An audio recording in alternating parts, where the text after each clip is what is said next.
السلام عليكم ورحمة الله وبركاته. أهلا بيكم من جديد ومع إشراقة سعيدة. هابي سانشاين، وربنا يجعل السنة دي خير على الجميع يا رب. طبق النهاردة يعتبر عملناه قبل كده، بس المرة دي عملته بطريقة مختلفة لأن ضفت له مكون زود الكمية معايا، وكان طعم رائع جدا وتحفة. يلا نشوف كفتة الحاتي بطريقة مختلفة. معانا نص كيلو لحمة مفرومة. تمام، بننزل بيها كده في بولة. دي لحمة بقري، حابين اي نوع لحمة بتحبوه بتجيبوه طبعا. ضفت عليها ده حوالي دي كانت قطعة دهنة عندي في الفريزر، فبشرتها. تمام، عشان الكفتة لازم يكون فيها نسبة الدهن شوية عالية شوية. طبعا ضفت الخضرة بتاعتي زي ما انتوا حابين طبعا. انا ضفت هنا كزبرة وشبت، وضفت الفلفل مقطع، وضفت بصلاية مبشورة، بصلاية كبيرة كده مبشورة، وصفيت المية بتاعتها طبعا في جنب يعني، او حطيتها في طبق تاني لاني هستخدمها. وحطيت نص معلقة توم مفروم، وضفت طبعا كمان هريسة شطة. ودي البهارات بتاعتي زي ما انتوا حابين. ممكن تكتفوا بس فلفل اسود وملح وبهارات لحمة، بس انا ضفت طبعا زودت عليها بابريكا وقرفة وتوم باودر وبصل باودر لو موجود طبعا. كاري، وفي شوية بهارات فراخ كده، يعني زي ما احنا حابين البهارات بنضيفها، اللي حابب نوع من بهارات معينة طبعا بنضيفها. هنا بقى المكون بتاعي اللي هنضيفه: جبت رغيف عيش وبوشته في مية عبال ما كده كنت بعمل الخلطة.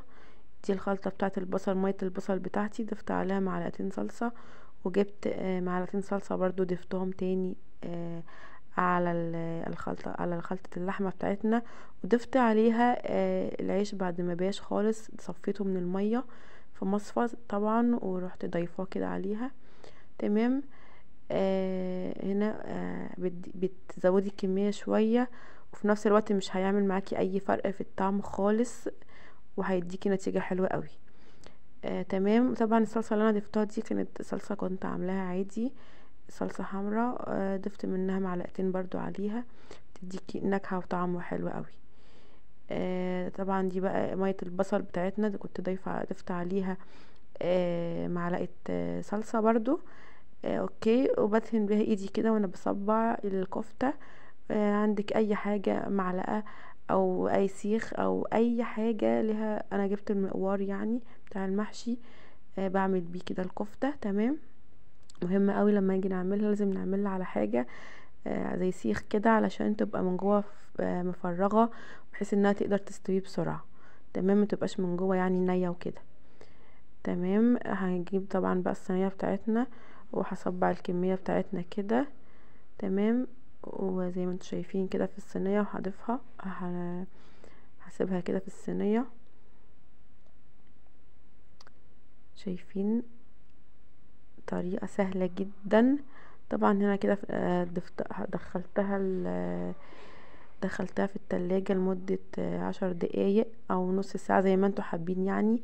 مستعجلين ممكن تحطها في الفرن على طول، ما كنتش مستعجلة سبتها زي 10 دقايق كده في التلاجة. عملت حبيت اعمل كده يعني ايه، رغيفين عيش كده سخنين، عشان يبدوا ايه، يكونوا مع الكفتة حلوين كده قوي، يبقى كله سخن في سخن كده. تمام. عملتهم كده على ردة. تمام. اتخبزوا بسرعة في فرن البوتاجاز. وبعد كده دخلت صينية الكفتة بعد ما عملته. تمام. العيش البيلتي كده بيبقى مع الكفتة، بيدي الطعم في حتة تانية خالص. تمام. انا كده دخلتهم كده في الفرن البوتاجاز بسرعة. تمام. وطبعا كان معاهم حطيت بتنجالة وقرنين فلفل وطماطمتين في الفرن اتشووا. وقشرت البتنجالة كده طبعا. تمام. وقطعتها.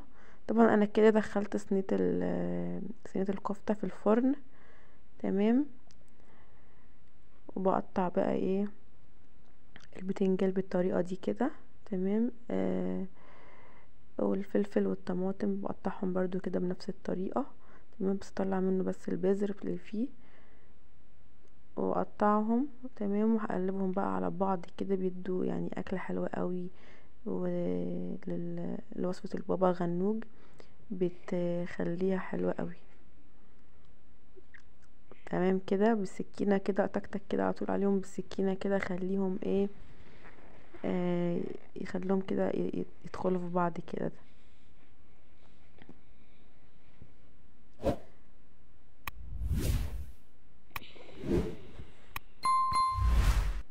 افضل اقطعهم، انزل كده عليهم بالسكينه كده لحد ما ينعموا معانا. تمام، هنزل بمعلقه طحينه عليهم. تمام، معلقه كبيره يعني معلقتين، يعني معلقتين طحينه كده زي ما احنا حابين يعني برضو. ودي ليمونه عصرتها عليهم.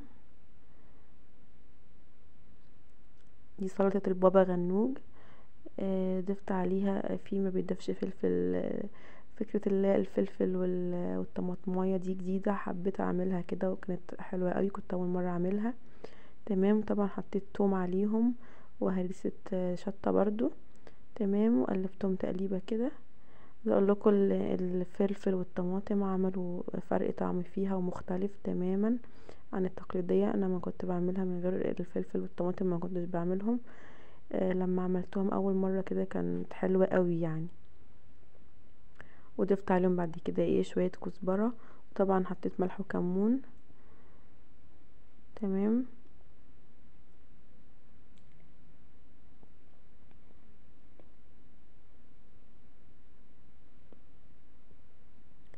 عايزه اقول لكم ان الخلطه اصلا مع بعضها كده مطلعه ريحه تحفه. هنا بقى الكفته بعد ما استوت في الفرن. تمام، حطيت لها فحمايه وغطيتها بعد ما طفيت عليها. تمام، عشان تطلع ريحه زي ريحه الحشي بالظبط، تحفه. شايفين بقى الجمال؟ طلعت النتيجه مبهره.